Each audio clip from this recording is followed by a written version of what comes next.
전례 없는 법원 습격에 경찰이 관련자 전원을 구속 수사하겠다며 엄정 대응 방침을 밝혔습니다. 서울 서부지방법원에는 피해의 흔적이 고스란히 남아있는 가운데 법원은 오늘 출입 절차를 강화하고 정상 운영하기로 했습니다. 취재기자 연결해서 지금 상황 알아보겠습니다. 임혜진 기자.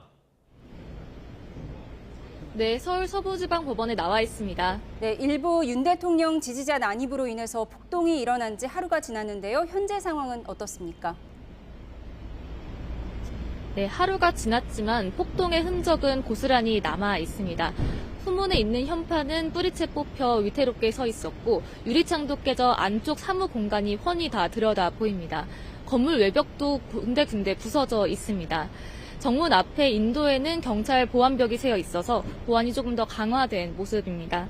윤석열 대통령 구속영장 발부 소식이 전해진 어제 새벽 3시쯤 격분한 윤 대통령 지지자들은 법원에 난입했습니다. 이들은 건물 출입문을 파손해 내부로 진입한 뒤 판사들이 머무는 집무실과 CCTV 서버가 있는 관제실 등에서 집기를 망가뜨렸습니다. 법원은 어제 파손된 유리창 일부를 철거하는 등 긴급 복구 작업을 진행해 하루 만에 정상 업무에 들어가기로 했습니다. 이에 따라 오늘 예정된 재판은 모두 그대로 열립니다. 다만 차량은 청사 안에 들어갈 수 없고 방문자는 신분 확인 절차를 거쳐야 합니다.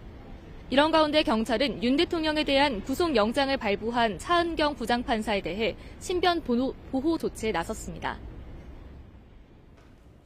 수사당국의 폭동 사태 수사는 어떻게 진행되고 있습니까? 네, 경찰관과 공수처 수사관들을 공격한 혐의로 연행된 인원들을 포함해 이번 서부지법 인근 시위로 모두 86명이 체포됐습니다. 경찰은 이번 사태를 법치주의에 대한 엄중한 중대한 도전으로 간주하고 관련자 전원을 구속 수사하기로 방침을 세웠습니다. 일부에서는 특수 건조물 침입 공무집행 방해 혐의를 넘어 최대 징역 10년에 처할 수 있는 소요죄 적용도 거론되고 있습니다. 경찰은 서부지방법원 폭동 사태가 일회성 사건이 아닐 수 있다고 판단하고 있는데요.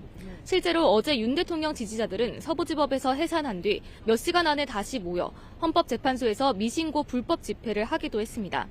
경찰은 윤 대통령이 수감된 서울구치소와 탄핵 심판이 이루어지고 있는 헌법재판소 등의 경비 인력을 강화하고 서울경찰청 수사부장을 팀장으로 하는 전담팀을 꾸려 소요 사태에 대해 엄정하게 수사하겠다는 방침입니다. 경찰은 특히 채증 자료를 바탕으로 극우 유튜버 등이 시위 과정에서 폭력과 난입을 선동했는지도 조사할 예정입니다. 지금까지 서울 서부지방법원에서 YTN 임혜진입니다.